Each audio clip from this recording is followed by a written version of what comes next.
Hello and welcome to Brijbala education YouTube channel. आज के इस एजुकेशनल वीडियो में बच्चों हम डिस्कस करने वाले हैं क्लास 9th के सोशल स्टडीज के history chapter socialism in Europe and the Russian revolution को। बच्चों ये इस चैप्टर का पार्ट 1 वीडियो है। अगले पार्ट के लिए आप इस वीडियो के डिस्क्रिप्शन को चेक कर सकते हैं। तो चलिए शुरू करते हैं। The age of social change हमारा पहला आर्टिकल है। देखिए पिछले हिस्ट्री के चैप्टर में हमने फ्रीडम और इक्वालिटी के आइडियाज के बारे में पढ़ा जो यूरोप में फैले फ्रेंच रेवोल्यूशन के बाद। फ्रेंच रेवोल्यूशन ने पूरे यूरोप और पूरे वर्ल्ड को नए आइडियाज से रूबरू करवाया जो थे फ्रीडम एंड इक्वालिटी। ठीक है, फ्रेंच रेवोल्यूशन ने यह दिखाया पूरे वर्ल्ड को कि सोसाइटी जिस तरीके से चल रही है उसमें बहुत बड़ा चेंज लाना कोई बड़ी बात नहीं है। सोसाइटी की स्ट्रक्चर को चेंज किया जा सकता है। 18वीं सेंचुरी से पहले जो सोसाइटी थी वो एस्टेट्स और ऑर्डर्स में डिवाइडेड थी और अरिस्टोक्रेसी और चर्च ही इकोनॉमिकली और सोशली सोसाइटी को कंट्रोल किया करते थे। लेकिन फ्रेंच रेवोल्यूशन के बाद इस ऑर्डर को चेंज करना पॉसिबल लगने लगा। जहां ज्यादातर कंट्रीज के लोग ये मानते थे, कॉमन मासेस ये मानती थी कि अरिस्टोक्रेट्स जो हैं, ब्यूरोक्रेट्स जो हैं, ये हमारे ऊपर शासन करते रहेंगे, हम इसमें कोई मेजर चेंज नहीं कर सकते। ये जो थिंकिंग थी ये फ्रेंच रेवोल्यूशन ने बदल दी। फ्रांस में जो सब हुआ उसने पूरे वर्ल्ड को इक्वलिटी और फ्रीडम के नए आइडियाज दिए। दुनिया के अलग अलग हिस्सों में, यूरोप और एशिया में नए आइडियाज जैसे कि इंडिविजुअल राइट्स, सोसाइटी में सोशल पावर किसके पास हो, ये डिस्कशंस होने लगी। इंडिया में राजा राम मोहन रॉय और डिरोजियो ने फ्रेंच रेवोल्यूशन की सिग्निफिकेंस लोगों को समझाई और यूरोप के बाद, रेवोल्यूशन के बाद, पोस्ट रेवोल्यूशनरी यूरोप का मतलब फ्रेंच रेवोल्यूशन के बाद यूरोप में आने वाले चेंजेस जो थे वो इंडिया में भी और वर्ल्ड के अलग अलग कंट्रीज में एक डिबेट का हिस्सा बन गए। कॉलोनीज में जो डेवलपमेंट्स हो रही थी उन्होंने भी सोसाइटीज में जो चेंज है उसको सपोर्ट किया। देखिए कॉलोनियलिज्म उन दिनों अपने पीक पे था। इंडिया भी ब्रिटिश कॉलोनी था और दुनिया के बहुत सारे जो हिस्से थे वो अलग अलग कंट्रीज के, खासकर यूरोपियन कंट्रीज की कॉलोनीज थे। तो कॉलोनीज के जो लोग थे, गुलाम देशों के जो लोग थे, उन्होंने भी इस आइडिया को जो है वो डिस्कस करना, डिबेट करना शुरू कर दिया। Not everyone in Europe however wanted a complete transformation of society. लेकिन यूरोप में सारे सोसाइटी में इतने बड़े चेंज को लेके पॉजिटिव नहीं थे, कुछ इसके खिलाफ भी थे। कुछ लोग ये कहते थे कि जो चेंज है सोसाइटी में वो जरूरी है लेकिन ये चेंज धीरे धीरे आना चाहिए, जबकि कुछ ऐसे थे जो चाहते थे कि सोसाइटी में रेडिकल चेंज आना चाहिए। रेडिकल का मतलब सोसाइटी की जो एग्जिस्टिंग स्ट्रक्चर है कि अरिस्टोक्रेट्स हमें कंट्रोल करते हैं, हमारे रिलीजियस हेड्स हमें कंट्रोल करते हैं, इसको रेडिकली चेंज, एकदम से चेंज करने की जरूरत है। तो दो तरह के माइंडसेट के लोग अभी तक हमने पढ़े हैं। एक तो रेडिकल्स थे जो सोसाइटी को पूरे तरीके से चेंज करना चाहते थे, जबकि दूसरी तरफ वो लोग थे जो चेंज के सपोर्ट में तो थे लेकिन वो चाहते थे कि जो चेंजेस हैं वो धीरे धीरे आए, ग्रेजुअली आए, ताकि सोसाइटी को एडेप्ट करने का, एडजस्ट करने का मौका मिले। रेडिकल चेंज हमें परेशान कर देंगे, ऐसा उनका मानना था। कुछ कंजर्वेटिव्स थे, कुछ लिबरल्स या रेडिकल्स थे। अब इन टर्म्स का, कंजर्वेटिव्स का, लिबरल्स का, रेडिकल्स का मीनिंग क्या है, ठीक है, और इनको सेपरेट कौन करता है, मतलब कौन कौन सी आइडियोलॉजी लिबरल्स, रेडिकल्स या कंजर्वेटिव्स अपनाते हैं और इनको आपस में लिंक क्या चीज करती हैं, यानी इनमें डिफरेंसेस क्या हैं और इनमें लिंक्स क्या हैं। ठीक है, देखिए ये जो टर्म्स हैं कंजर्वेटिव्स, लिबरल्स और रेडिकल्स, इनका मीनिंग अलग अलग टाइम्स में और अलग अलग कॉन्टेक्स्ट में, अलग अलग टॉपिक में जब इनका यूज किया जाता है तो इनके अलग अलग मीनिंग्स निकलते हैं।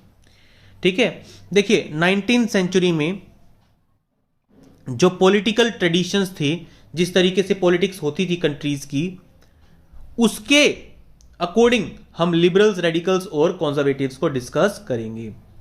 ठीक है, देखिए फिर उसके बाद हम एक ऐसी हिस्टोरिकल इवेंट को डिस्कस करेंगे जिसकी वजह से सोसाइटी में रेडिकल ट्रांसफॉर्मेशन, यानी एक ज्यादा, काफी बड़ा ट्रांसफॉर्मेशन और काफी कम समय में आ सकता था। Through the revolution in Russia, socialism became one of the most significant and powerful ideas to shape society in 20th century. Russian revolution ने लोगों को सोशलिज्म से जो है इंट्रोड्यूस करवाया और सोशलिज्म जो आइडिया था वो काफी फेमस होने लगा वर्ल्ड वाइड। अब आगे देखिए सोशलिज्म का मीनिंग क्या होता है। देखिए सोशलिज्म जो है ये एक ऐसी सोसाइटी होती है जिसमें लोग इकोनॉमिकली फाइनेंशियली बराबर होते हैं, सबके पास बराबर प्रॉपर्टी धन दौलत होती है। सोशलिज्म किस बात को सपोर्ट करता है? सोशलिज्म कहता है जैसे इंडिया में अगर सोशलिज्म को हम अडॉप्ट करते आजादी के बाद तो क्या होता, सारी प्रॉपर्टीज को सरकार जब्त कर लेती और फिर उस प्रॉपर्टी को बराबर सब में बांट देती, सारे बंदों में बराबर बराबर बांट दिया जाता। इसको कहा जाता है सोशलिज्म। ठीक है, कुछ लोग सोशलिज्म को सपोर्ट इसीलिए करते हैं, इसको पावरफुल आइडिया इसलिए मानते हैं, जैसे मान लो आजादी से पहले कुछ ग्रुप्स ने तो फायदा उठाया, जैसे जमींदार्स वगैरह ने, कुछ ग्रुप्स का जो है एक्सप्लॉइटेशन हुआ, शोषण हुआ, वो गरीब रह गए। ठीक है, तो आजादी के बाद सबको बराबर करने के लिए सोशलिज्म एक मेथड हो सकता है जिससे फाइनेंशियल या इकोनॉमिक इक्वलिटी आ जाए लोगों में। इस तरह के जो है आइडिया को सोशलिज्म कहा जाता है। आगे हम बात करते हैं लिबरल्स, रेडिकल्स एंड कंजर्वेटिव्स, ये ग्रुप्स क्या थे, इनमें जो मेन डिफरेंस था ये इनकी थिंकिंग का था, अभी वे क्या सोचते हैं, और ये बहुत इंपॉर्टेंट है एग्जाम पॉइंट ऑफ व्यू से, इस पे क्वेश्चन आ सकता है एग्जाम में। देखिए सबसे पहला जो ग्रुप था जो सोसाइटी में चेंज लाना चाहता था वो थे लिबरल्स। लिबरल्स चाहते थे कि हमें एक ऐसा देश चाहिए जो सारे रिलीजन्स को बराबर मानता हो। ठीक है, हमें इस बात का ध्यान रखना चाहिए कि उस वक्त यूरोप के ज्यादातर कंट्रीज में रिलीजन को लेके डिफरेंसेस थे। जहां ब्रिटेन जो है वो इंग्लैंड, ऑस्ट्रिया और स्पेन के चर्च को, कैथोलिक चर्च को फेवर करता था। लिबरल्स जो थे वो डायनेस्टिक रूलर्स को गलत मानते थे। वो कहते थे कि देश को चलाने की सारी पावर्स रूलर्स के हाथ में, राजाओं के हाथ में नहीं होनी चाहिए, खासकर डायनेस्टिक राजाओं के हाथ में। डायनेस्टिक का मतलब पिता के बाद बेटा, बेटे के बाद पोता जो राजा बनता है, उन डायनेस्टिक रूलर्स के पास देश की बागडोर नहीं होनी चाहिए। ठीक है, लिबरल्स चाहते थे कि जो हमारी गवर्नमेंट है, गवर्नमेंट जो है वो लोगों के राइट्स को प्रोटेक्ट करने के लिए कुछ ना कुछ कदम जरूर उठाएं। ठीक है, वो कहते थे कि किसी भी कंट्री में एक रिप्रेजेंटेटिव, इलेक्टेड और पार्लियामेंटरी फॉर्म ऑफ गवर्नमेंट होनी चाहिए, यानी देश की जो सरकार है वो देश के रहने वालों के द्वारा ही चुनी जानी चाहिए, और देश में बनने वाले जो लॉज हैं उनको इंटरप्रेट करने का काम एक वेल ट्रेन्ड जुडिशरी के हाथों में होना चाहिए। जुडिशरी, जजेस और एडवोकेट्स का जो सिस्टम होता है उसको जुडिशरी कहा जाता है, और जुडिशरी अनकंट्रोल्ड होनी चाहिए, इंडिपेंडेंट होनी चाहिए, रूलर्स और ऑफिशियल से बिल्कुल अलग होनी चाहिए। लेकिन जो ये लिबरल्स थे ये डेमोक्रेट्स नहीं थे, ये यूनिवर्सल एडल्ट फ्रेंचाइज में नहीं मानते थे। ठीक है, ये नहीं चाहते थे कि वोटिंग राइट सबको मिले। ये कहते थे कि जो प्रॉपर्टीड पर्सन्स हैं, जिनके पास प्रॉपर्टीज हैं, जो वेल्दी हैं, अमीर हैं, उनके पास वोटिंग राइट होनी चाहिए, और ये औरतों को भी वोटिंग राइट देने के हक में नहीं थे। तो ये था लिबरल्स। आपके लिबरल्स के सारे पॉइंट्स मैंने आपको बता दिए। ठीक है, आगे देखिए, इससे उलट रेडिकल्स चाहते थे कि एक ऐसा देश बनाया जाए जिसमें गवर्नमेंट मेजॉरिटी ऑफ कंट्री की पॉपुलेशन के अकॉर्डिंग चले, जैसे कि श्रीलंका में। ठीक है, वहां पे मेजोरिटेरियन गवर्नमेंट कही जा सकती है। गवर्नमेंट जो है वो सिन्हालीज की सुनते हैं, जो कि 74% के आसपास है पॉपुलेशन का। तो रेडिकल्स मानते थे कि देश में मेजॉरिटी ग्रुप की सरकार होनी चाहिए, मेजॉरिटी ग्रुप के अकॉर्डिंग डिसीजंस लिए जाने चाहिए। ठीक है, बहुत से विमेन सफराजेट मूवमेंट को सपोर्ट करते थे। ठीक है, सफराजेट मूवमेंट का मतलब होता है कि विमेन की वोटिंग को लेने की जो मूवमेंट थी, वोटिंग के अधिकार हासिल करने की जो मूवमेंट थी, उसको सपोर्ट करते थे काफी रेडिकल्स।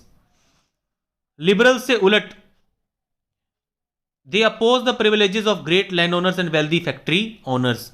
इनका मानना था कि जो जमीनों के मालिक हैं, जो फैक्ट्रियों के मालिक हैं, उनको प्रिविलेजेस नहीं दी जानी चाहिए, जबकि लिबरल्स चाहते थे। लिबरल्स ने देखिए क्या कहा था कि voting right man of property के पास होने चाहिए, यानी वो अमीर आदमियों के पक्ष में थे कुछ हद तक लिबरल्स। लेकिन रेडिकल्स ये चाहते थे कि अगर वोटिंग राइट मिले तो सबको मिले और ना मिले तो किसी को भी ना मिले। वो प्राइवेट प्रॉपर्टी के खिलाफ नहीं थे, लेकिन वो कहते थे, रेडिकल्स कहते थे कि concentration of property in hands of few should not be there. वो चाहते थे कि प्रॉपर्टी इक्वली डिवाइडेड होनी चाहिए, इकोनॉमिक जस्टिस होनी चाहिए, इकोनॉमिक इक्वलिटी होनी चाहिए। ठीक है, प्राइवेट प्रॉपर्टी होनी चाहिए लेकिन वो सबके पास लगभग बराबर हो। कंजर्वेटिव्स जो थे वो लिबरल्स और रेडिकल से बिल्कुल अलग थे। फ्रेंच रेवोल्यूशन के बाद कंजर्वेटिव्स भी ये मानने लगे कि change is the law of nature, कि बदलाव की जरूरत है।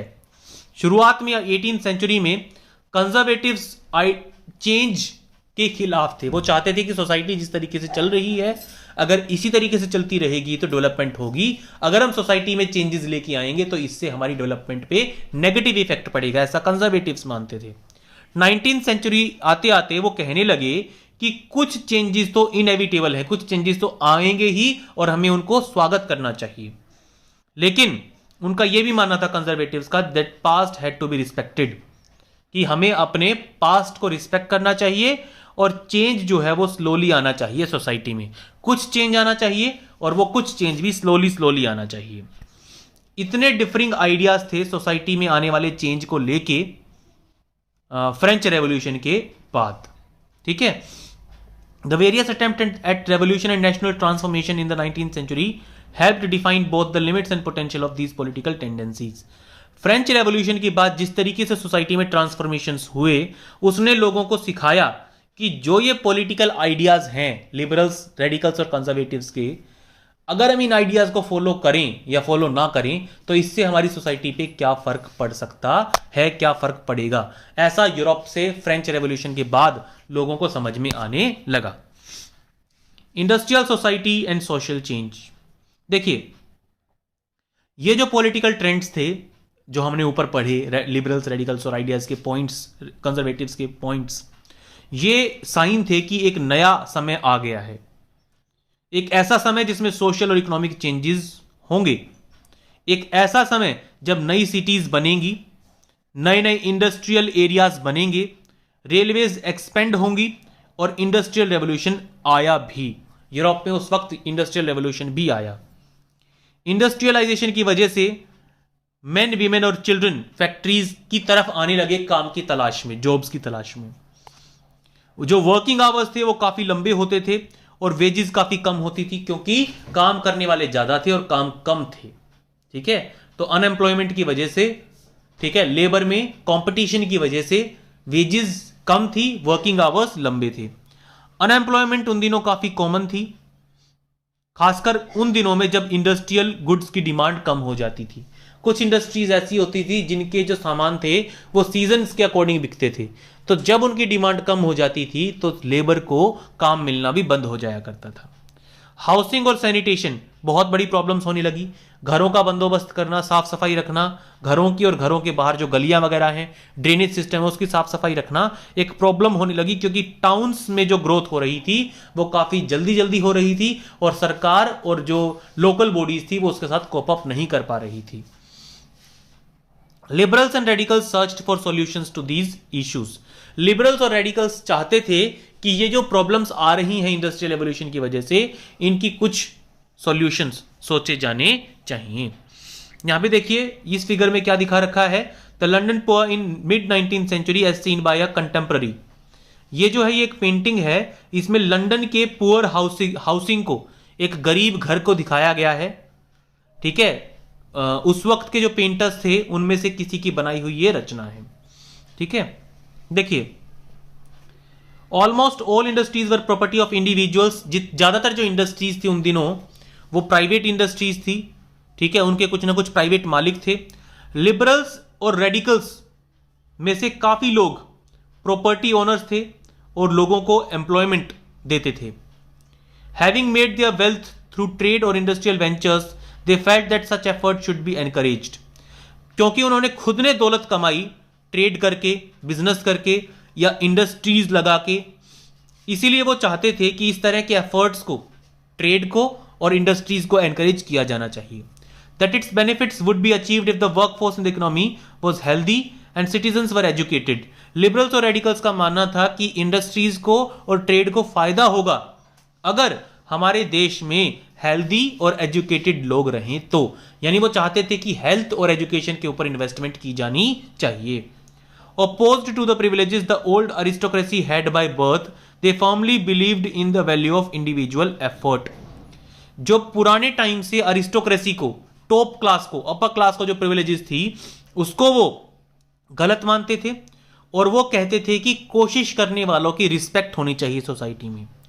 लेबर की और एंटरप्राइज की जो है वो भाई उन्होंने जो एफर्ट्स किए हैं, जो हार्डवर्क किया है, ठीक है, उसका हमें जो है कदरदान होना चाहिए। If freedom of individuals was ensured, if the poor could labor and those with capital could operate without restraint, they believed that societies would develop.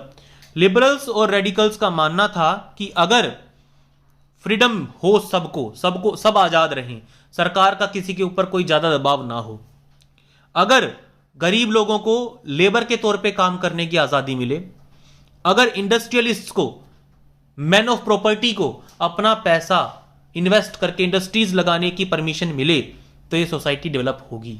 जिसके पास पैसा है वो इंडस्ट्रीज लगाएंगे, कंट्री की इकोनॉमी बूस्ट होगी, और जिनको काम चाहिए वो उस फैक्ट्री में काम करके अपना घर चला सकेंगे। तो ऐसा लिबरल्स और रेडिकल्स का मानना था। Many working man and women who wanted changes in the world rallied around liberal and radical groups and parties in the early 19th century. बहुत से वर्किंग मैन और वुमेन जो हैं वो ऐसे चेंजेस सोसाइटी में जो है लाना चाहते थे और लिबरल्स और रेडिकल्स के साथ जो है जुड़ रहे थे उनके आइडियाज को और ज्यादा ताकत देने के लिए। कुछ नेशनलिस्ट, लिबरल्स और रेडिकल्स, ठीक है, wanted revolutions to put an end to the kind of governments established in Europe in 1815। कुछ नेशनलिस्ट, लिबरल्स और रेडिकल्स चाहते थे कि रेवोल्यूशंस जो है वो खत्म कर दें उन गवर्नमेंट्स को जो 1815 में यूरोप में बनी थी। France, Italy, Germany, Russia, they became revolutionaries and worked to overthrow existing monarchs. France, Italy, Germany और रशिया, इनमें रेवोल्यूशंस हुए इन कंट्रीज में और इन्होंने अपने राजाओं को हटाने के लिए रेवोल्यूशंस किए। Nationalist talked of revolutions that would create nations where all citizens would have equal rights. जो नेशनलिस्ट थे, नेशनलिस्ट का मतलब जो देश को मानने वाले थे, फ्रीडम फाइटर्स थे, ठीक है, वो कहते थे कि रेवोल्यूशंस अच्छी हैं, करनी चाहिए। क्यों? क्योंकि रेवोल्यूशंस ऐसे देश बनाने में हेल्प करेंगी जहां पे हर सिटीजन को इक्वल राइट्स मिलेंगे। 1815 में गुसेपे मजीनी जो इटालियन नेशनलिस्ट थे, conspired with others to achieve this in Italy. उन्होंने इटली में ऐसा ही करने की कोशिश की। कैसा करने की कोशिश की? एग्जिस्टिंग गवर्नमेंट को ओवरथ्रो करके एक ऐसी गवर्नमेंट, एक ऐसी रेवोल्यूशन खड़ी करने की कोशिश की जिस रेवोल्यूशन के बाद एक ऐसी सरकार बने जो सब लोगों को equal rights they.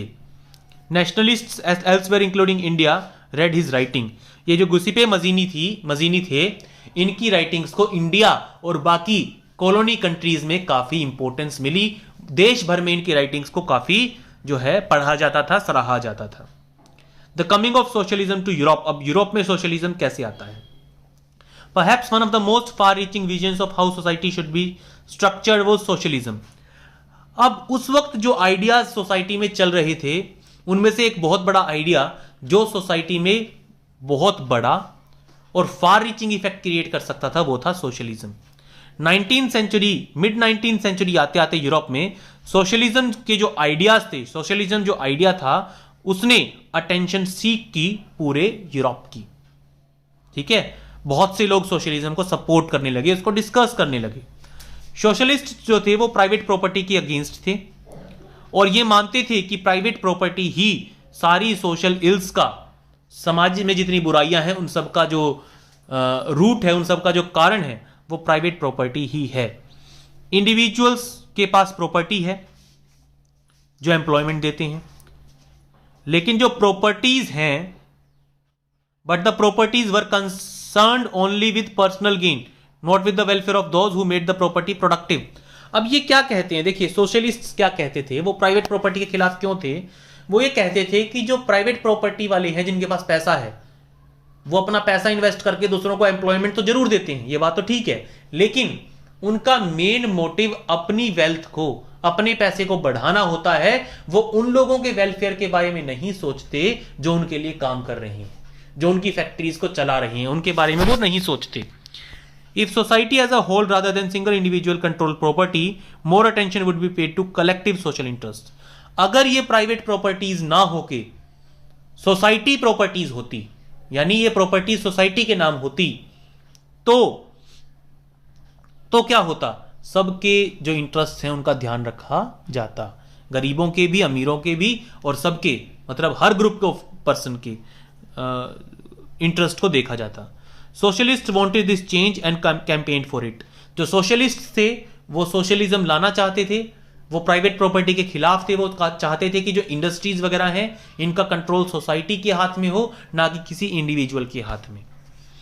How could a society without property operate, what would be the basis of socialist society. अब आगे क्वेश्चन है कि बिना प्राइवेट प्रॉपर्टी के सोसाइटी कैसे कंट्रोल होगी, किस तरीके से काम करेगी।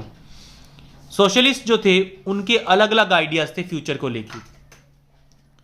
कुछ चाहते थे कि कोऑपरेटिव्स को बढ़ावा दिया जाना चाहिए। कोऑपरेटिव्स का मतलब होता है एक ऐसा ग्रुप जिसमें सरकार की और कुछ प्राइवेट लोगों की भागीदारी हो। रॉबर्ट ओवन जो एक इंग्लिश मैन्युफैक्चरर थे, ठीक है, उन्होंने एक कोऑपरेटिव कम्युनिटी बनाई, new harmony in Indiana, USA में। उन्होंने खुद ने एक कोऑपरेटिव सोसाइटी बनाई आगे काम करने के लिए। Other socialist felt that cooperatives could not be built on a wide scale only through individual initiative. They demanded that governments encourage cooperatives. जबकि एक ऐसा ग्रुप था, लोगों का एक ऐसा ग्रुप था, कुछ सोशलिस्ट ये मानते थे कि कोऑपरेटिव्स बनाना इंडिविजुअल्स के लिए पॉसिबल नहीं है, यानी वाइड रेंज पे, बड़े स्केल पे, लार्ज स्केल पे कोऑपरेटिव्स बना के उनको फंक्शनल करना, इंडस्ट्रीज एस्टेब्लिश करना, लोगों को काम देना, ये इंडिविजुअल्स नहीं कर सकते, लोग खुद नहीं कर सकते, सरकार को कोऑपरेटिव्स को एनकरेज करना चाहिए। फ्रांस में जैसे कि लुइस ब्लैंक चाहते थे कि सरकार जो है वो कोऑपरेटिव्स को एनकरेज करे और कैपिटलिस्ट एंटरप्राइजेस को रिप्लेस करे। कैपिटलिस्ट का मतलब पूंजीवादी जो सिस्टम था, मतलब इंडस्ट्रीज के कुछ ही लोग मालिक थे, वही इंडस्ट्रीज को अपने हिसाब से चलाते थे, उनको हटा के उनकी इंडस्ट्रीज कोऑपरेटिव्स को दे देनी चाहिए। कोऑपरेटिव्स में कौन होगा, सरकार भी होगी और इंडिविजुअल्स भी होंगे, ठीक है। तो जहां पैसे को लेके सोच होगी इंडिविजुअल्स की, वहीं सरकार की सोच लोगों की भलाई को लेके भी होगी, तो सबके मकसद जो है वो पूरे हो सकते हैं। These cooperatives were to be associations of people who produced goods together and divided the profits according to work done by members. In cooperatives का काम होगा, पहली बात तो इन कोऑपरेटिव्स में वो लोग होंगे जो कि फैक्ट्रीज में काम कर रहे हैं, गुड्स प्रोडक्शन कर रहे हैं, और इन कोऑपरेटिव्स में ये कोऑपरेटिव्स क्या करेंगी, जो भी प्रॉफिट आएगा इंडस्ट्री का, उस प्रॉफिट को काम करने वालों के हिसाब से, किसने कितना काम किया उस हिसाब से बांट दिया जाएगा। जिसने कितने घंटे काम करे, कितने दिन काम करा, तो जितना काम किया जिसने, प्रॉफिट को उसके अकॉर्डिंग बांट दिया जाएगा। तो ये जो ग्रुप था सोशलिस्ट का ग्रुप, ये चाहता था कि जो प्रॉफिट है should be shared with workers, workers के साथ प्रॉफिट शेयर किया जाना चाहिए, ना कि उनको हल्की फुल्की वेजेस देके साइड कर देना चाहिए। कार्ल मार्क्स और फ्रेडरिक एंजल्स, इन्होंने भी अपने आइडियाज दिए, ठीक है, in the body of arguments, मतलब जो पहले से आर्ग्यूमेंट्स चल रही हैं, जो हमने प्रीवियस पैराग्राफ में डिस्कस की, इनमें कार्ल मार्क्स और फ्रेडरिक एंगल्स ने भी अपने आइडियाज डिस्कस किए। Marks argued that industrial society was capitalist. Marks कहते थे कि जो हमारी इंडस्ट्रियल सोसाइटी है वो कैपिटलिस्ट बेस्ड है, यानी कुछ पूंजीपति लोग ही इंडस्ट्रीज को कंट्रोल करते हैं, ठीक है, वो अपने हिसाब से हर चीज को चलाते हैं। Capitalist own the capital invested in factories and the profit of capitalist was produced by workers. Karl Marx मानते थे कि कैपिटलिस्ट पैसा लगा के फैक्ट्री लगाते हैं, वर्कर्स को काम पे रखते हैं, लेकिन वर्कर्स की लाइफ को ये कैपिटलिस्ट ही, फैक्ट्री ओनर्स ही कंट्रोल कर रहे हैं। वर्कर्स की कंडीशन तब तक इंप्रूव नहीं होगी जब तक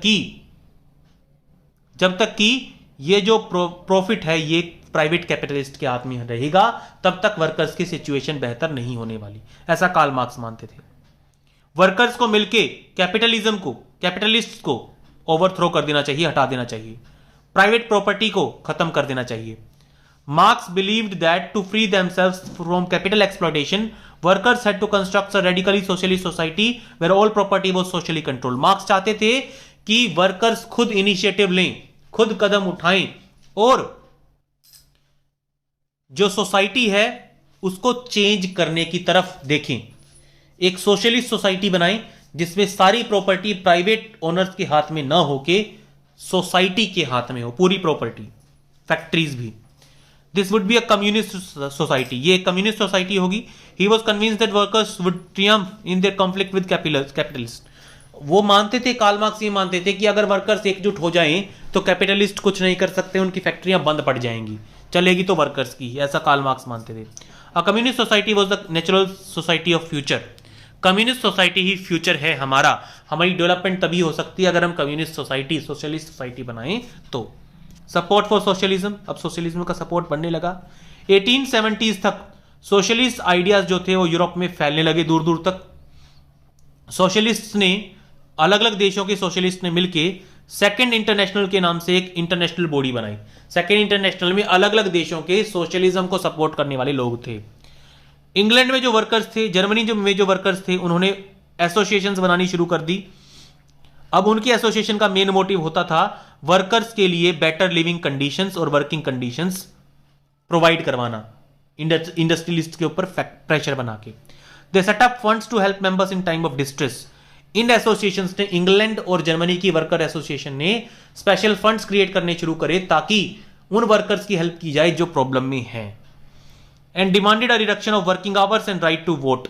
ये एसोसिएशंस चाहते थे कि वर्किंग आवर्स छोटे हों और राइट टू वोट मिले वर्कर्स को. जर्मनी में इन एसोसिएशंस ने सोशल डेमोक्रेटिक पार्टी के साथ मिलकर काम किया and helped it win parliamentary seats.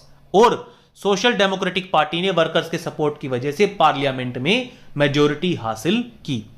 1905 में सोशलिस्ट्स और ट्रेड यूनियंस ने मिलकर लेबर पार्टी बनाई ब्रिटेन में और सोशलिस्ट पार्टी बनाई फ्रांस में. यानी अब देखिए क्या होने लगा, कुछ पार्टीज जो हैं वो उन ट्रेड एसोसिएशंस को सपोर्ट करने लगी जो वर्कर्स की भलाई के लिए बनाई गई थी. इससे पार्टीज को क्या फायदा मिला, उनकी सीट्स बढ़ने लगी, उनको वोट मिलने लगे. ट्रेड एसोसिएशंस का क्या फायदा हुआ, वो अपनी बात सरकार तक पहुंचा सकते थे अब और अपनी बातों को, अपनी मांगों को मनवा सकते थे. तो ऐसे ही लेबर पार्टी बनी ब्रिटेन में, सोशलिस्ट पार्टी बनी फ्रांस में.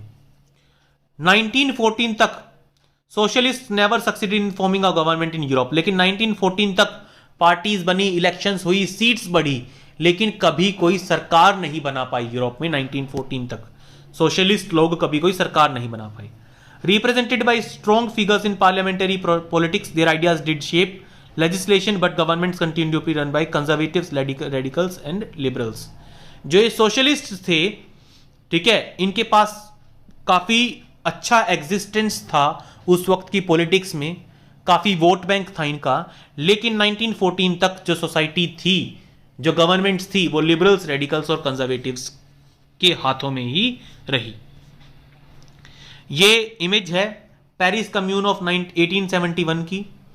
ठीक है, इसमें एक सीन दिखाया गया कि पेरिस में मार्च और मई में एक अपराइजिंग हुई थी, एक रेवोल्यूशन हुआ था, एक विद्रोह हुआ था. ये एक ऐसा पीरियड था जब जो पेरिस की टाउन काउंसिल थी, ठीक है, उसको पीपल्स गवर्नमेंट ने हथिया लिया था, कब्जा कर लिया था. पीपल्स गवर्नमेंट में कौन कौन आते थे? Workers, ordinary people, professionals, political activist and others. यानी जो आम लोग होते थे, वर्कर्स होते थे, आम आदमी जो होता था, वो उसने टाउन काउंसिल जो थी पेरिस की, उसके ऊपर कब्जा कर लिया था, उसको अपने हाथों में ले लिया था. अब ये रेवोल्यूशन हुई क्यों थी? ये इसलिए हुई थी कि फ्रांस में लोग काफी परेशान थे सरकार की पॉलिसीज की वजह से. पेरिस कम्यून आखिरकार गवर्नमेंट ट्रूप्स ने, सरकार की सेना ने क्रश कर दिया. लेकिन सोशलिस्ट इसको सेलिब्रेट करते हैं, इसको एक बहुत बड़ी अचीवमेंट मानते हैं.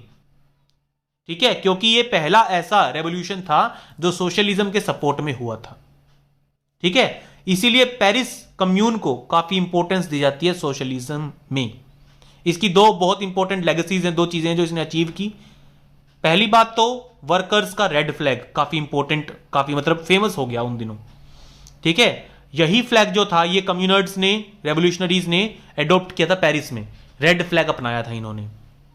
और मार्सिलेस ये एक वॉर सॉन्ग था, ये गाना था मार्सिलेस जो 1792 में बनाया गया था।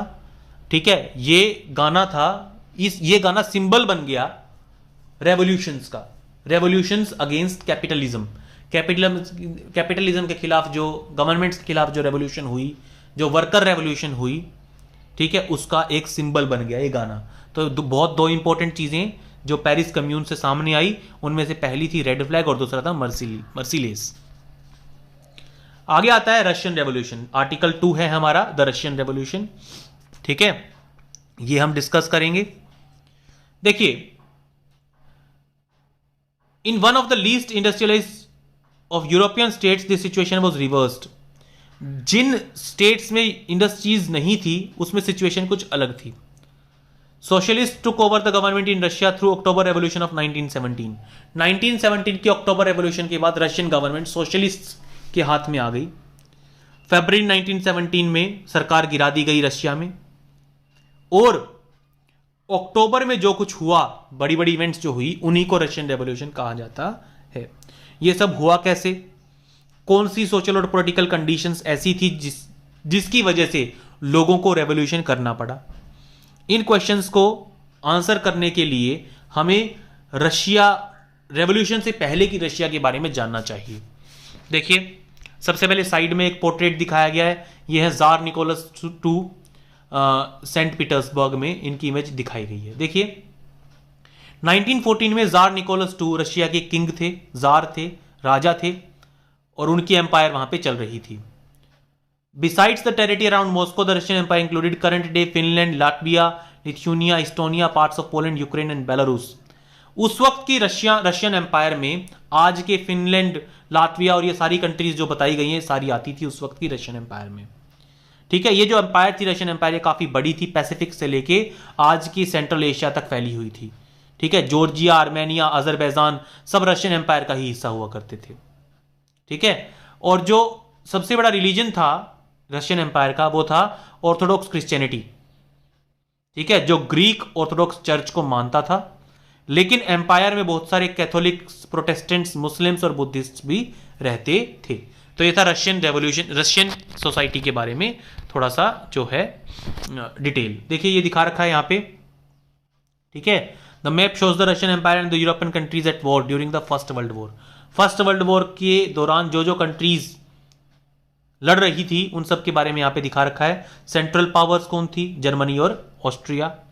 ठीक है, और एलीड पावर्स कौन कौन थी? France, Russian empire, Serbia, Montenegro, United Kingdom, ये सारी जो थी वो एलीड पावर्स थी। न्यूट्रल स्टेट्स कौन से थे? मतलब जो किसी भी साइड नहीं थे, वो स्पेन था जैसे। ठीक है, neutral state with later joint central powers, ऐसे न्यूट्रल स्टेट जो शुरू में तो न्यूट्रल्स थे लेकिन बाद में उन्होंने सेंट्रल पावर्स को, जर्मनी और ऑस्ट्रिया को ज्वाइन कर लिया। बुल्गारिया और ऑटोमन एम्पायर, इन्होंने शुरू में तो ये न्यूट्रल रहे लेकिन बाद में फर्स्ट वर्ल्ड वॉर के दौरान उन्होंने जर्मनी और ऑस्ट्रिया को सपोर्ट करना शुरू कर दिया। आगे है ये जो ग्रीन कलर के हैं, इटली जो है, ये एक ऐसा, इटली और रोमानिया, ये ऐसे स्टेट थे जिन्होंने एंटिटी यानी एलीड पावर्स को ज्वाइन कर लिया था बाद में। ठीक है, तो कई तरह के स्टेट्स दिखाए गए हैं।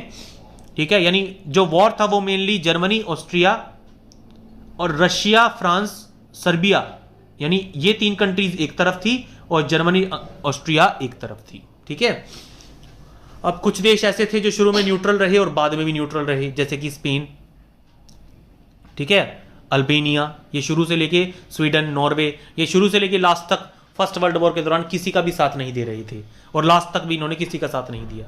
कुछ स्टेट्स ऐसे थे जो शुरू में तो न्यूट्रल रहे लेकिन बाद में इन्होंने सेंट्रल पावर्स या फिर एलिड फोर्सेस में से एक को ज्वाइन कर लिया। आगे आता है उस वक्त की इकोनॉमी और सोसाइटी। रशियन रेवोल्यूशन के दौरान 1914 के दौरान, रशियन रेवोल्यूशन से पहले इकोनॉमी और सोसाइटी की क्या कंडीशन थी। ठीक है, यहां पे एक पिक्चर दिखाई गई है, unemployed peasants in pre war Saint Petersburg. यहां पे वर्कर्स की एक जो है हालत, कंडीशन दिखाई गई है कि वो किन कंडीशंस में, किस क्राउडीनेस में, किस भीड़ भाड़ वाले इलाके में रहा करते थे, गुजारा करते थे सेंट पीटर्सबर्ग में रेवोल्यूशन से पहले। 20th सेंचुरी की स्टार्टिंग में रशिया के ज्यादातर लोग एग्रीकल्चर करते थे। 85% रशियन पॉपुलेशन जो थी वो एग्रीकल्चर या एग्रीकल्चर से जुड़े कामों से अपनी इनकम अर्न करती थी। ठीक है, this proportion was higher than in most European countries. Agriculture के ऊपर पॉपुलेशन की जो डिपेंडेंसी है वो यूरोप में इतनी ज़्यादा नहीं थी, रशिया में काफ़ी ज़्यादा थी। फ्रांस और जर्मनी में जैसे कि एग्रीकल्चर के ऊपर डिपेंडेंसी 40 से 50% लोग एग्रीकल्चर करते थे, लेकिन 85% लोग एग्रीकल्चर करते थे रशिया में। Cultivators produced for the market as well as for their own needs and Russia was major exporter of grain. Europe में जहां लोग अपने लिए और मार्केट में बेचने के लिए खरीदते थे, वहीं रशिया में एक्सपोर्ट होता था ग्रेन्स का, अनाज का। इसीलिए रशिया में प्रोडक्शन, एग्रीकल्चर के ऊपर लोगों की डिपेंडेंसी काफ़ी ज़्यादा थी, क्योंकि रशिया सिर्फ अपने लिए, अपनी फैमिली के लिए ही नहीं कमाते थे। रशियन फार्मर्स एक्सपोर्ट करने के लिए भी कमाते थे। देश का बहुत बड़ा income export of food grain से आया करता था। Industry was found in pockets. Pockets का मतलब कहीं कहीं कुछ इंडस्ट्रीज लगी होती थी, बड़े बड़े इंडस्ट्रियल रीजन्स ज़्यादा नहीं थे। Prominent industrial areas were sent Petersburg and Moscow. Moscow और सेंट पीटर्सबर्ग में काफ़ी इंडस्ट्रीज थी, वो मेन और फेमस इंडस्ट्रियल एरियाज थे। Craftsman undertook much of the production but large factories existed alongside craft workshops. ज़्यादातर काम क्राफ्ट्समैन करते थे, हाथों से करते थे, लेकिन इसके साथ साथ कुछ क्राफ्ट वर्कशॉप्स भी थी, कुछ ऐसी फैक्ट्रीज भी थी बड़ी बड़ी जो मशीनों से काम करती थी। 1890s में बहुत सारी फैक्ट्रीज वहां पे लगी। रशियन रेलवे नेटवर्क जब एक्सटेंड हुआ तो इससे फैक्ट्री ओनर्स को फायदा मिलने लगा और नई नई फैक्ट्रीज वहां पे खुलने लगी। फॉरेन इन्वेस्टमेंट अब आने लगी रशिया में, यानी बाहर की कंपनीज, बाहर के इंडस्ट्रियलिस्ट, बाहर के कैपिटलिस्ट अब रशिया में फैक्ट्रीज डालने लगे, फैक्ट्रीज खोलने लगे। कोल प्रोडक्शन डबल हो गई। आयरन और स्टील आउटपुट भी कई गुना बढ़ गया, क्योंकि देश में फैक्ट्रीज बन रही थी, आयरन और स्टील की डिमांड बढ़ रही थी, वर्कर्स की डिमांड बढ़ रही थी, कोल की डिमांड बढ़ रही थी, क्योंकि कोल वो एनर्जी प्रोवाइड करता है जिससे फैक्ट्रीज चलती हैं। 1900 आते आते कुछ एरियाज में फैक्ट्री वर्कर्स और क्राफ्ट्समैन इक्वल नंबर में हो गए, यानी 1900 आते आते वर्कर्स की संख्या इतनी बढ़ गई कि क्राफ्ट्समैन और वर्कर्स लगभग बराबर संख्या में हो गए। Most industry was private property of industrialist. ज्यादातर जो फैक्ट्रीज थी वो प्राइवेट लोगों के हाथों में थी, यूरोप की तरह। गवर्नमेंट बड़ी बड़ी फैक्ट्रीज को सुपरवाइज करती थी ताकि वहां काम करने वाले लोगों को मिनिमम वेजेस मिले और आवर्स ऑफ वर्क भी फिक्स्ड हो, यानी बड़ी बड़ी फैक्ट्रीज पे गवर्नमेंट का कंट्रोल भी होता था। लेकिन फैक्ट्री इंस्पेक्टर्स जो होते थे वो रूल्स को तोड़ने से रोक नहीं पाते थे, यानी सरकार ने फैक्ट्री इंस्पेक्टर्स रख दिए ये देखने के लिए कि फैक्ट्री में वर्कर्स का शोषण ना हो, एक्सप्लॉयटेशन ना हो, लेकिन वो फैक्ट्री इंस्पेक्टर्स भी ज्यादातर बार रूल्स को टूटने से रोक नहीं पाते थे, रूल्स को जो है वो लागू नहीं करवा पाते थे अच्छे से। क्राफ्ट यूनिट्स में और छोटी वर्कशॉप्स में 15 दिन का वर्किंग डे होता था, जबकि फैक्ट्रीज में 10 से 12 दिन का वर्किंग होता था। और लोग जो थे वो रूम्स में भी रहते थे और डॉर्मिटरीज में भी रहते थे। ठीक है, यहां पे जैसे दिखा रखा है, एक डॉर्मिटरी दिखा रखी है, बंकर में लोग सो रहे हैं, छोटे छोटे बेड्स वगैरह लगा रखे हैं। ठीक है, तो उस वक्त डॉर्मिटरीज जो है वो बनने लगी वर्कर्स के लिए। ठीक है, डॉर्मिटरी का मतलब होता है जहां पे सोने के लिए बेड प्रोवाइड किया जाता है, वो बेड ही एक तरीके से बंदे का घर बन जाता है।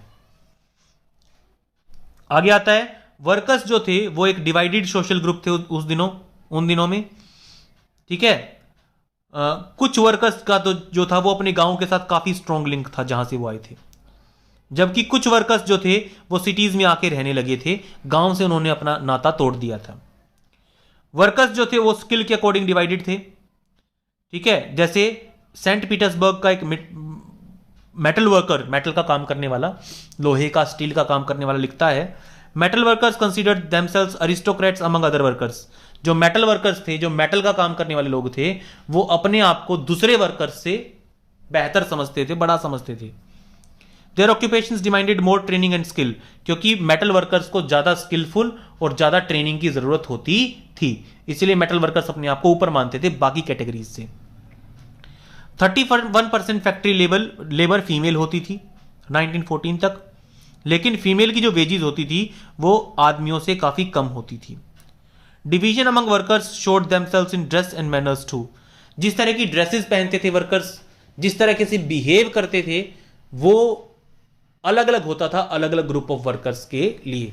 ठीक है, कुछ वर्कर्स जो थे उन्होंने एसोसिएशंस बना दी अनएम्प्लॉयमेंट और फाइनेंशियल हार्डशिप को टैकल करने के लिए, लेकिन ऐसी एसोसिएशंस काफी कम थी। यानी उस वक्त के प्री रेवोल्यूशनरी रशिया में कुछ एसोसिएशंस बनी वर्कर्स के बेनिफिट के लिए, हार्ड टाइम्स में उनकी हेल्प करने के लिए, लेकिन ऐसी एसोसिएशंस काफी कम थी, छोटे लेवल पे थी। डिविजन्स के बावजूद वर्कर्स जो थे वो स्ट्राइक के वक्त एक हो जाते थे। जब उनकी एम्प्लॉयर्स के साथ, अपने मालिकों के साथ लड़ाई होती थी, कोई डिसएग्रीमेंट होता था वर्क कंडीशंस को लेके या किसी को काम से निकालने को लेके, डिसमिसल को लेके, तो वो मिल के स्ट्राइक करते थे, मिल के काम को रोक देते थे। ये जो स्ट्राइक थी, इस तरह की जो हड़तालें थी, इस तरह की जो स्ट्राइक्स थी, वो टेक्सटाइल इंडस्ट्री में, कपड़ा इंडस्ट्री में काफी फ्रीक्वेंटली होती थी 1896-1897 के दौरान। और 1902 से मेटल इंडस्ट्री में भी इस तरह की स्ट्राइक्स शुरू हो गई। जब भी वर्कर्स को काम से निकाला जाता या उनकी वेजेस कम करी जाती या उनके वर्किंग आवर्स को लेके कोई बात होती तो वो स्ट्राइक कर देते थे। कंट्री साइड में, गांव में पीजेंट्स जो थे वो खेती करते थे, but the nobility, the crown and Orthodox church owned large properties. लेकिन ज्यादातर जो प्रॉपर्टीज थी वो नोबिलिटी के हाथों में, नोबल्स के हाथों में, क्राउन यानी किंग के हाथों में या फिर चर्च के हाथों में थी ज्यादातर प्रॉपर्टीज। वर्कर्स की तरह पीजेंट्स में भी डिवीजन, जैसे वर्कर्स डिवाइडेड थे, मेटल वर्कर्स अपने आप को बड़ा मानते थे, ऊंचा मानते थे, बाकी वर्कर्स थे, उसी तरीके से पीजेंट्स भी डिवाइडेड थे। ठीक है, पीजेंट्स रिलीजन को काफी डीपली फॉलो करते थे, काफी मानते थे रिलीजन को, but except in a few cases they had no respect for the nobility.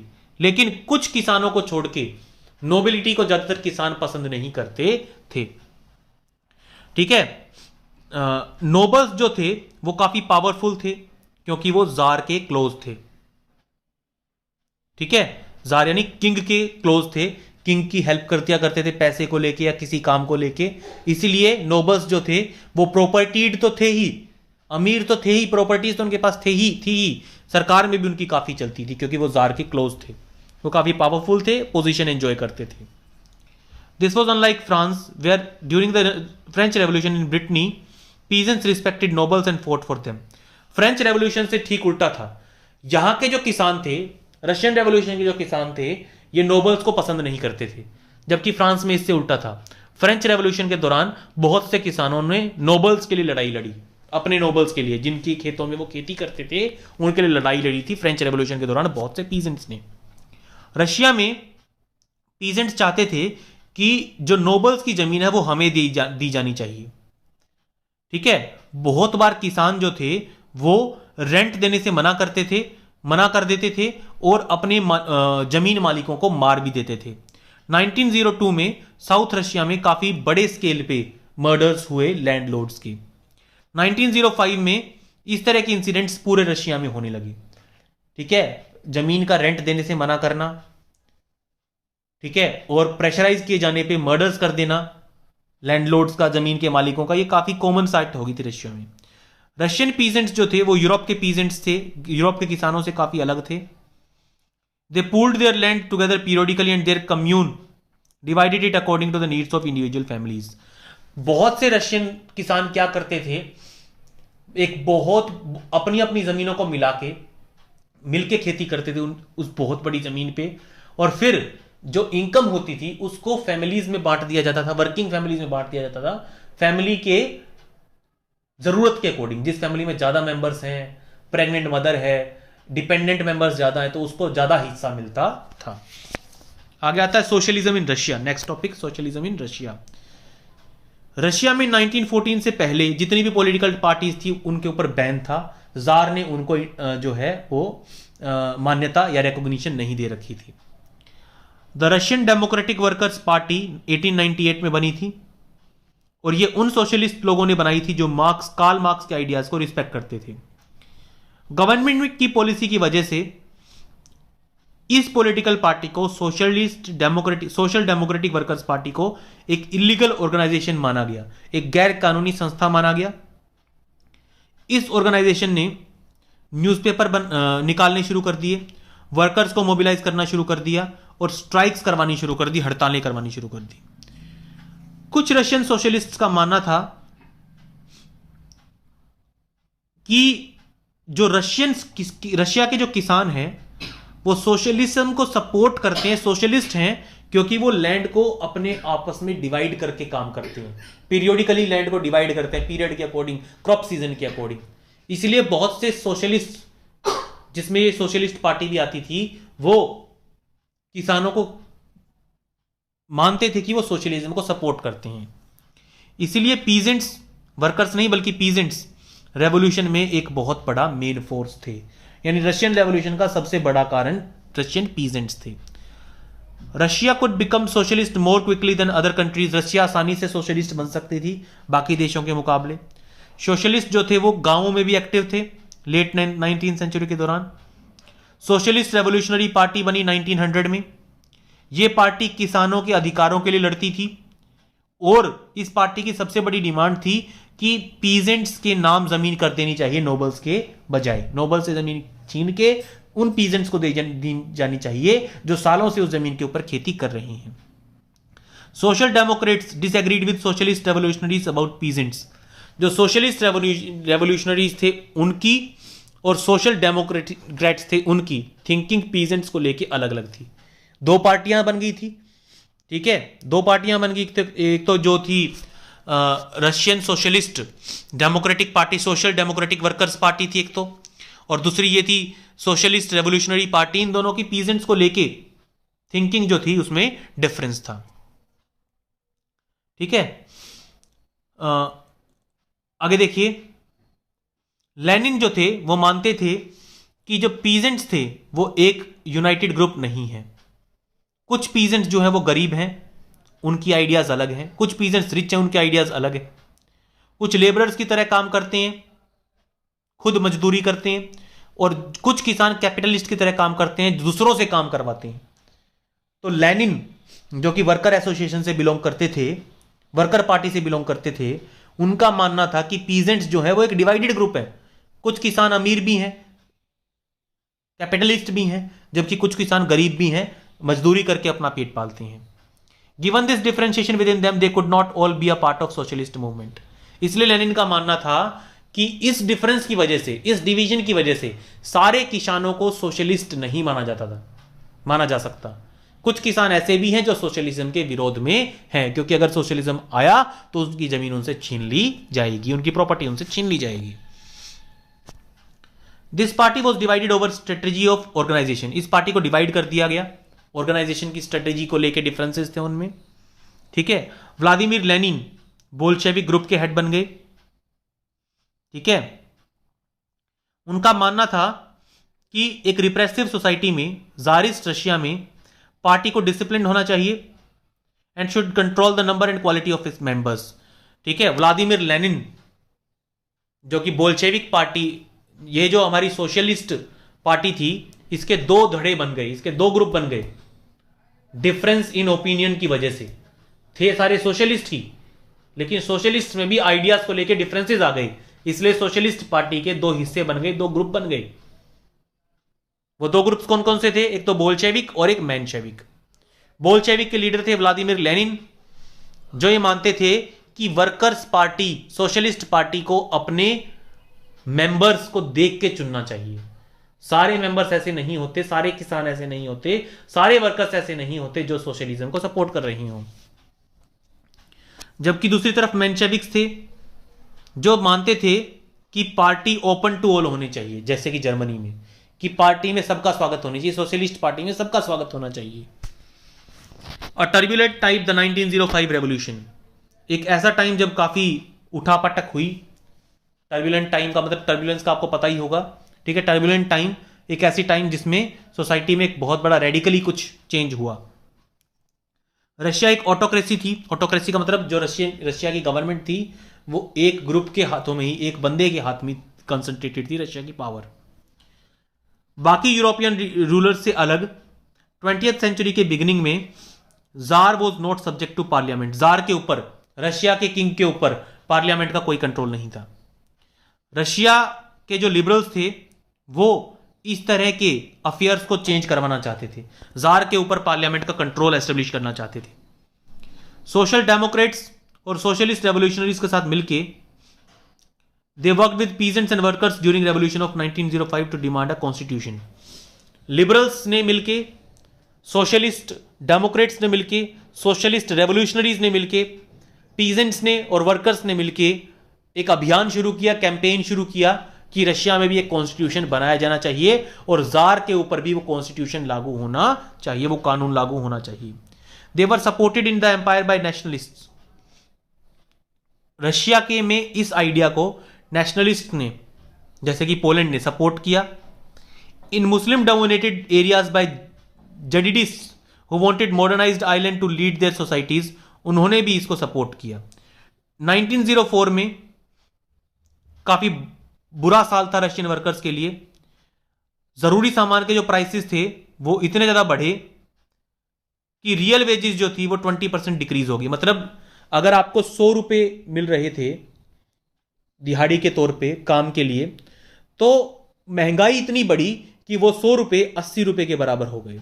यानी मनी की जो वैल्यू है वो 20% तक कम हो गई। ठीक है, अब इसका मतलब क्या हुआ कि उनकी वेजेस तो कम नहीं हुई, लेकिन उनकी वेजेस की वैल्यू कम हो गई। तो इसीलिए कहा गया कि रियल वेजेस में 20% का डिक्रीज आ गया। इसीलिए जो वर्कर्स एसोसिएशंस थी उसकी तरफ लोग मुड़ने लगे। अपने हालात को बेहतर बनने के लिए लोग वर्कर्स एसोसिएशन के साथ जुड़ने लगे। When 4 members of Assembly of Russian Workers, which had been formed in 1904, were dismissed at the Putilov Iron Works, there was a call for industrial action. जब Russian workers assembly of Russian workers के 4 member workers को 1904 में Putilov iron works ने काम से निकाल दिया, तो पार्टी ने कॉल किया अपने वर्कर्स को उन 4 वर्कर्स के सपोर्ट में आने के लिए। आने वाले कुछ दिनों में लगभग 1,10,000 वर्कर्स सेंट पीटर्सबर्ग में स्ट्राइक पे चले गए। उनकी डिमांड क्या थी? देखिए, शुरुआत तो किस चीज से हुई थी? 4 बंदों को नौकरी से निकाला गया था, इसलिए शुरुआत हुई थी इस स्ट्राइक की। लेकिन धीरे धीरे इस स्ट्राइक में चेंजेस आने लगे। 1,10,000 वर्कर्स ने मिलकर यह स्ट्राइक करी और उनकी डिमांड क्या थी? वर्किंग आवर्स को 8 घंटे कर दिया जाना चाहिए, वेजेस को इंक्रीज किया जाना चाहिए, हमारी मजदूरी को बढ़ाया जाना चाहिए और वर्किंग कंडीशंस को भी इंप्रूव किया जाना चाहिए। इस बात को लेकर सेंट पीटर्सबर्ग में वर्कर्स ने हड़ताल कर दी। When the procession of workers led by Father Gapon reached Winter Palace, it was attacked by police and Cossacks. जब ये जो वर्कर्स की प्रोसेशन थी, जो ये हड़ताल थी, जो ये जुलूस था, ये फादर गैपोन नाम की जगह पे पहुंचा। जो फादर गैपोन इसको लीड कर रहे थे, वो विंटर पैलेस जो जार का महल था उसके पास पहुंचा, तो पुलिस ने और कोसैक्स ने इसके ऊपर अटैक कर दिया। ठीक है, कोसैक्स क्या होते थे? उस वक्त के रशिया के जार के स्पेशल गार्ड्स वगैरह होते थे कोसैक्स। उन्होंने और पुलिस ने अटैक कर दिया उन वर्कर्स के ऊपर जो रेवोल्यूशन कर रहे थे। लगभग 100 वर्कर्स मारे गए और 300 जख्मी हो गए। इस इंसिडेंट को ब्लडी संडे के रूप में मनाया जाता है और इसकी वजह से कुछ ऐसे इवेंट्स हुए वर्कर्स की तरफ से, कुछ ऐसे इवेंट्स किए गए, कुछ ऐसी घटनाएं की गई जिनको 1905 रेवोल्यूशन के नाम से जाना जाता है। यानी शुरुआत की वर्कर्स ने कैसे शुरुआत की? अपनी वर्किंग कंडीशंस को, वर्किंग आवर्स को और वेजेस को इंप्रूव करवाने के लिए उन्होंने जो है जुलूस निकाला, रैली निकाला। जब वो रैली, जिसके हेड फादर गैपोन थे, जार के पैलेस के पास से गुजर रही थी, तो जार के बंदों ने, जार के कर्मियों ने, पुलिस वालों ने उसके ऊपर अटैक करके बहुत से वर्कर्स को मार डाला। तो इस चीज से वर्कर्स जो थे वो इन्फ्यूरिएट हो गए। स्ट्राइक्स हुई पूरे देश में, पूरे रशिया में स्ट्राइक्स हुई। यूनिवर्सिटीज बंद करवा दी गई, स्टूडेंट्स ने वॉकआउट कर दिया। ठीक है, कि उनके पास लिबर्टीज नहीं है, आजादी नहीं है कुछ भी करने की। लॉयर्स, डॉक्टर्स, इंजीनियर्स और दूसरे मिडिल क्लास वर्कर्स ने यूनियंस बनानी शुरू कर दी और एक कॉन्स्टिट्यूएंट असेंबली को बनाने का जो प्रस्ताव है वो पूरे देश में चलने लगा कि एक कॉन्स्टिट्यूएंट असेंबली हमारे देश में बनाई जानी चाहिए। जार जो कुछ कर रहा है उसकी पावर के ऊपर एक जो है कुछ तो, कोई तो ऐसा होना चाहिए जो जार की पावर को कंट्रोल कर सके। 1905 रेवोल्यूशन के दौरान जार ने आखिरकार झुकते हुए एक इलेक्टेड कंसलेटिव पार्लियामेंट, जिसको ड्यूमा कहा जाता था, उसको बनाने की इजाजत दे दी। ठीक है, वर्कर्स की जो ये स्ट्राइक हुई, लॉयर्स ने, डॉक्टर्स ने, स्टूडेंट्स ने इसको सपोर्ट किया और अपने खिलाफ बढ़ते हुए रेवोल्यूशन को देखते हुए जार ने ड्यूमा को बनाने की इजाजत दे दी। For a brief while during revolution there existed a number of trade unions and factory committees made up of factory workers. कुछ वक्त तक रेवोल्यूशन के दौरान बहुत सारी ट्रेड यूनियंस, बहुत सारी फैक्ट्री कमेटीज बन गई थी जिनके मेंबर्स थे फैक्ट्री वर्कर्स। 1905 के बाद ज्यादातर कमेटीज और यूनियंस अनऑफिशियली काम करने लगी क्योंकि उनको इलीगल डिक्लेयर कर दिया गया था। पॉलिटिकल एक्टिविटी के ऊपर रिस्ट्रिक्शंस लगा दी गई, भाई कोई भी पॉलिटिक्स नहीं कर सकता था, मतलब पार्लियामेंट तो बना दिया गया लेकिन पॉलिटिकल एक्टिविटी के ऊपर रिस्ट्रिक्शंस थी। जार ने पहली बार बने हुए ड्यूमा को 75 डेज के अंदर ही डिसॉल्व कर दिया, खत्म कर दिया, और सेकेंड ड्यूमा को दोबारा इलेक्ट करवाया, दोबारा एक दूसरा पार्लियामेंटरी बॉडी बनवाई 3 महीने के अंदर अंदर। ठीक है, क्योंकि वो चाहता था, जार चाहता था कि उसकी अथॉरिटी, उसकी पावर के ऊपर कोई कमी नहीं आए, उसको कोई क्वेश्चन करने वाला ना हो। तो फर्स्ट ड्यूमा ने उसकी बात, उसकी क्वेश्चन करना शुरू कर दिया था उसकी पावर को, इसीलिए उसने उस ड्यूमा को हटा दिया, डिसमिस कर दिया और दूसरा ड्यूमा सेलेक्ट किया। ठीक है, ही चेंज द वोटिंग लॉज, उसने वोटिंग लॉज को भी चेंज कर दिया। ठीक है, और फिर एक थर्ड ड्यूमा बनवाया जिसमें ज्यादातर कंजर्वेटिव पॉलिटिशियंस थे। अब कंजर्वेटिव हमने पढ़ा लेसन की स्टार्टिंग में, कंजर्वेटिव्स वो लोग थे जो सोसाइटी में आने वाले चेंज के खिलाफ थे। तो कंजर्वेटिव्स को लेके, अपने सपोर्टर्स को लेके उसने एक थर्ड ड्यूमा बनाया। लिबरल्स और रेवोल्यूशनरीज को उस ड्यूमा से अलग रखा, यानी एक तरीके से जिस चीज को लेके रेवोल्यूशन हुआ था शुरू में तो उसने वो चीज मान ली 1905 का जो रेवोल्यूशन हुआ था, लेकिन बाद में जार ने उस ड्यूमा को डिसॉल्व कर दिया जो वर्कर्स को सपोर्ट कर रही थी, और एक ऐसा ड्यूमा बनाया जो जार को सपोर्ट करता था। The first world war and the Russian empire. अब फर्स्ट वर्ल्ड वॉर का क्या इंपैक्ट हुआ रशियन एम्पायर पे? 1914 में 2 यूरोपियन अलायंसेस के बीच में वॉर हुआ। ठीक है, एक तरफ थे सेंट्रल पावर्स जिसमें जर्मनी, ऑस्ट्रिया और टर्की आते थे, दूसरी तरफ थे एलिड फोर्सेस, ठीक है, जिसमें फ्रांस, ब्रिटेन एंड रशिया आते थे। बाद में इसमें इटली और रोमानिया भी जुड़ गए थे। Each country had a global empire and the war was fought outside Europe as well as in Europe. अब ये जो लड़ाई थी इसका मेन जो गढ़ था, मेन जो कंसंट्रेशन था वो यूरोप था, लेकिन यूरोप के बाहर भी ये लड़ाई काफी इफेक्ट डाल रही थी। इसी को फर्स्ट वर्ल्ड वॉर कहा जाता है, इसीलिए इसको फर्स्ट वर्ल्ड वॉर कहा जाता है। ठीक है, यहां पे रशियन सोल्जर्स दिखाए गए हैं जिन्होंने फर्स्ट वर्ल्ड वॉर में पार्टिसिपेट किया था। ठीक है, जो इंपीरियल रशियन आर्मी थी उसको रशियन स्टीम रोलर कहा जाता था। ठीक है, ये उस वक्त की दुनिया की सबसे बड़ी आर्मी थी। ठीक है, जब इस रशियन आर्मी ने अपनी लॉयल्टी को चेंज किया, जब इसने जार को छोड़ के रेवोल्यूशनरीज को सपोर्ट करना शुरू कर दिया, तब जार को अपने देश को कंट्रोल करने में प्रॉब्लम आने लगी और उसको अपनी सत्ता जो है वो गंवानी पड़ी, इसी मिलिट्री की वजह से, इसी आर्मी की वजह से। देखिए, रशिया में शुरू में तो ये जो वॉर था, फर्स्ट वर्ल्ड वॉर था, वो काफी पॉपुलर था।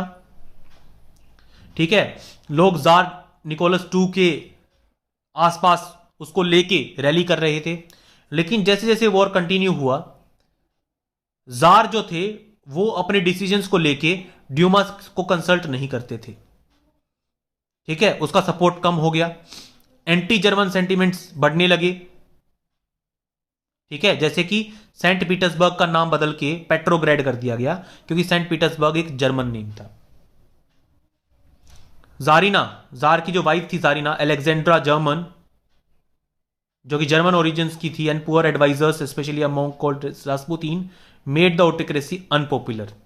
ठीक है, जो ऑटोक्रेसी थी, जो किंगशिप थी, जो जार था, जार के जो क्लोज्ड वंस थे वो सारे अनपॉपुलर होने लगे फर्स्ट वर्ल्ड वॉर के दौरान रशिया में। ठीक है, first world war eastern front पे जो लड़ा जा रहा था और वेस्टर्न फ्रंट पे जो लड़ा जा रहा था वो अलग अलग था। वेस्ट में आर्मीज जो थे, वेस्ट में किस तरीके से लड़ाई चल रही थी? देखिए, फर्स्ट वर्ल्ड वॉर जो था वो कई फ्रंट्स पे लड़ा जा रहा था, कई जगहों पे सेनाओं में आपस में लड़ाई हो रही थी, कई जगहों पे हो रही थी, कई तरीकों से हो रही थी लड़ाइयां आपस में। ठीक है, वेस्ट में आर्मीज जो थे वो ईस्टर्न फ्रांस के आसपास लड़ाई लड़ रहे थे। ईस्ट में आर्मीज जो थी वो काफी आगे तक बढ़ चुकी थी और काफी बड़ी संख्या में कैजुअलिटीज हो रही थी, काफी बड़ी संख्या में सोल्जर्स जो थे वो मर रहे थे या फिर उनको चोटें लग रही थी। Defeats were shocking and demoralising. जो डिफीट्स हुई, जो हार हुई फर्स्ट वर्ल्ड वॉर के दौरान, वो काफी शॉकिंग थी और उन देशों को काफी नुकसान सहन करना पड़ा जो हार रहे थे। रशिया की जो आर्मी थी वो जर्मनी और ऑस्ट्रिया में काफी बुरी तरह से हारी 1914 और 1916 के दौरान। 70 लाख से भी ज्यादा कैजुअलिटीज हो गई थी रशिया में 1917 तक आते आते। As they retreated the Russian army destroyed crops and buildings to prevent the enemy from being able to live off the land. जैसे जैसे रशियन आर्मी वापिस जाने लगी अपनी हार को देखते हुए, उसने अपने रास्ते में आने वाली क्रॉप्स और बिल्डिंग्स को डिस्ट्रॉय करना शुरू कर दिया, ताकि जो जमीन रशिया से हथिया ली गई है उसके ऊपर जर्मनी अच्छे से राज ना कर पाए, अच्छे से ना रह पाए।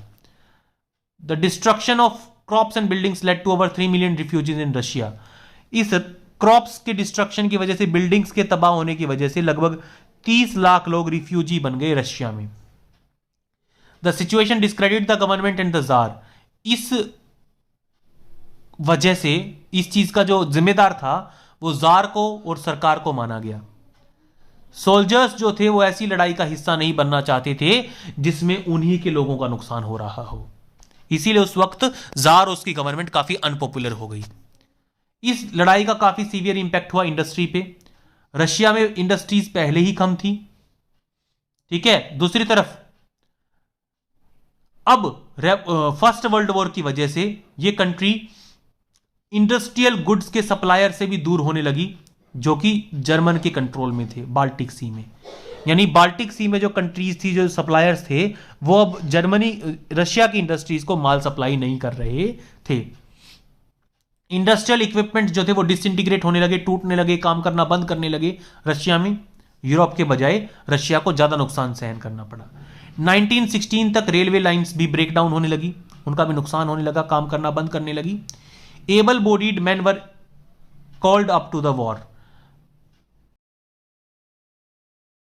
बंदे थे, एबल बॉडीड का मतलब जो लड़ाई लड़ सकते थे, उनको लड़ाई में बुला लिया गया, जिसकी वजह से लेबर की शॉर्टेज हो गई रशिया में। छोटी छोटी जो वर्कशॉप्स थी जिसमें एसेंशियल्स का मतलब जरूरी सामान जैसे ब्रेड वगैरह जो बनते थे, उनको बंद करना पड़ा। क्यों? क्योंकि काम करने वालों को तो लड़ाई के लिए बुला लिया गया था, काम करने वाले बचे नहीं थे, इसलिए एसेंशियल्स आइटम्स की जो डिमांड थी वो बढ़ गई और प्रोडक्शन घट गई। Large supplies of grains were sent to feed the army. काफी बड़ी संख्या में अनाज आर्मी के लिए भेजा जाने लगा, इसीलिए शहर के लोगों को कमी होने लगी। 1916 आते आते ब्रेड शॉप्स पे दंगे होने लगे, क्योंकि ब्रेड की काफी कमी थी, काफी महंगा हो रहा था। अब आगे हमारा टॉपिक है the February revolution in Petrograd. Petrograd is the new name given to Saint Petersburg. ये हम डिस्कस करेंगे इस लेसन के पार्ट 2 वीडियो में। बच्चों, अगर आप इस चैनल पे नए हैं, अब तक आपने सब्सक्राइब नहीं किया है, तो प्लीज चैनल को सब्सक्राइब जरूर करें, वीडियो को लाइक करें, कमेंट में अपनी ओपिनियंस जरूर दें। और अगर आप अलग अलग सब्जेक्ट्स के कंटेंट को देखना चाहते हैं तो आप इस वीडियो के डिस्क्रिप्शन को जरूर चेक करें, वहां हमने अलग अलग सब्जेक्ट्स के चैप्टर्स, एक्सप्लेनेशंस और बाकी आप लोगों के लिए जो यूजफुल कंटेंट है वो डाल रखा है प्लेलिस्ट के रूप में। एक बार आप वीडियो के डिस्क्रिप्शन को जरूर से जरूर चेक करें। Thank you everyone.